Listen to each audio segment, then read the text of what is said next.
BNP ক্ষমতায় গেলে সশস্ত্র বাহিনীকে কখনো রাজনৈতিক হাতিয়ার হিসেবে ব্যবহার করা হবে না। একই সাথে বিজিবির নাম পরিবর্তন করে আগের বিডিআর নাম ফিরিয়ে আনা হবে বলে প্রতিশ্রুতি দিয়েছেন বিএনপি চেয়ারম্যান তারেক রহমান। পিলখানা হত্যাকাণ্ডের দিনকে আলাদা দিবস ঘোষণারও ইচ্ছার কথাও জানান তিনি। শনিবার সশস্ত্র বাহিনীর সাবেক কর্মকর্তাদের সাথে এক মত বিনিময়ে এসব ওয়াদা করেন তারেক রহমান। আরও জানাচ্ছেন ফরহাদ ইবনে মালিক। নির্বাচনী প্রচারণার পাশাপাশি এবার সশস্ত্র বাহিনীর সাবেক কর্মকর্তা, তাদের পরিবার ও পিলখানা হত্যাকাণ্ডের শিকার শহীদ পরিবারের সদস্যদের সাথে মতবিনিময় করেন বিএনপি চেয়ারম্যান তারেক রহমান। সভায় পিলখানা হত্যাকাণ্ডে শহীদ পরিবারের সদস্য, শহীদ প্রেসিডেন্ট জিয়াউর রহমানের সহচর্যে থাকা একাধিক সেনা কর্মকর্তা সহ অবসরপ্রাপ্ত সশস্ত্র বাহিনীর কর্মকর্তারাও উপস্থিত ছিলেন। সানবিট সব দিবে সামাল। সানবিট ম্যাজিক প্রেস ডিশওয়াশিং এর মাথা ঘোরানো সলিউশন।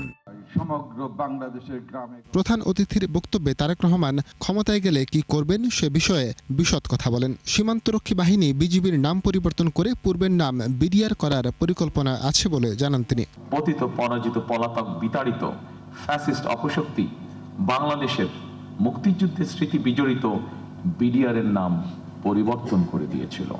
বিএনপি রাষ্ট্র পরিচালনার দায়িত্ব পেলে মুক্তিযুদ্ধের স্মৃতি বিজড়িত বিডিআর এর নাম পুনর্বহাল করতে চাই আমরা।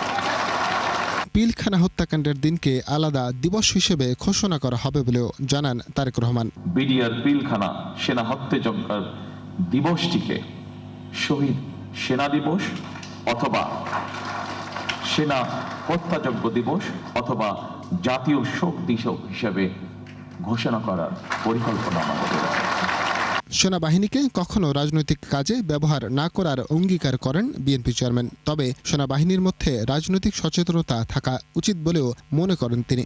সেনাবাহিনীর গৌরব ভুলুণ্ঠিত হয় এমন কিছু বিএনপি অতীতেও করেনি, বর্তমানেও না, এবং ইনশাআল্লাহ ভবিষ্যতেও বিএনপি করবে না।